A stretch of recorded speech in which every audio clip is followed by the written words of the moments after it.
Hi, this is Rick with Bower Trout Fitters again. Today we've got a really quick demonstration of a fly for you. It's another saltwater fly for bonefish. This is a Crazy Charlie, really standard fly. Works great for bonefish all over the world, everywhere they're found.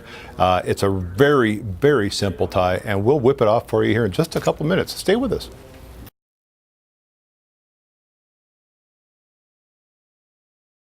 Let's get rolling on the Crazy Charlie here.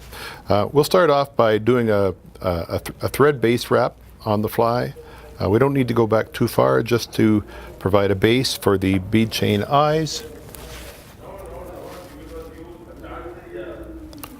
The Crazy Charlie rides point up on the bottom of whatever flat you're fishing on. The fly we're demonstrating here has a very small bead chain eye, which will land softly in very shallow water.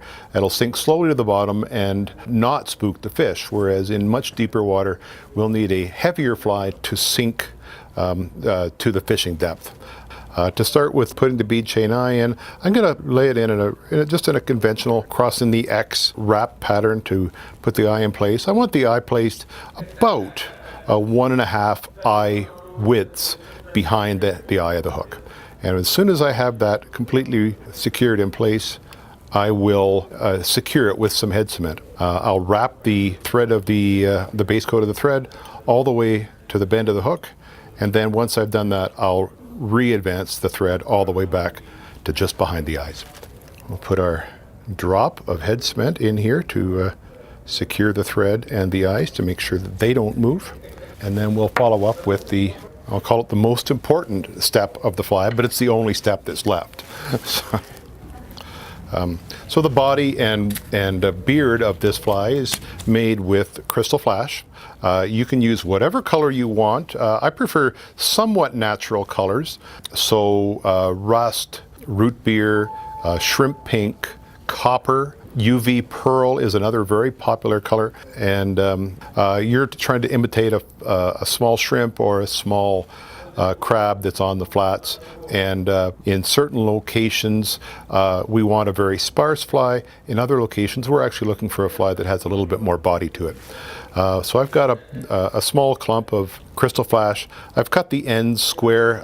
It just makes it easier to tie them in. You don't need them in there, and I'm going to secure them just behind the eye of the hook, and I'm going to wrap the thread all the way back down, securing the crystal flash to the top of the shank of the hook. And I'm going to go back more or less to the bend of the hook. And once that's done, I'm going to advance my thread forward again, and I'm going to advance it forward to just in front of the eyes. I'm going to take the crystal flash and I'm going to wrap it around the body of the hook, and I'll wrap the crystal flash body forward. Once I have the body wrapped to the eyes, I will cross over and I'll wrap the crystal flash in front of the eyes and secure it there with my thread. At this point, I'm going to turn the fly over upside down, and I'm going to secure this here because now I want to attach the beard. So I will wrap the thread onto here, and holding the crystal flash in a vertical position, I'll secure it with the thread and then finish that off there. Now my crystal flash is resting there. I'll just secure that thread with a quick half hitch there.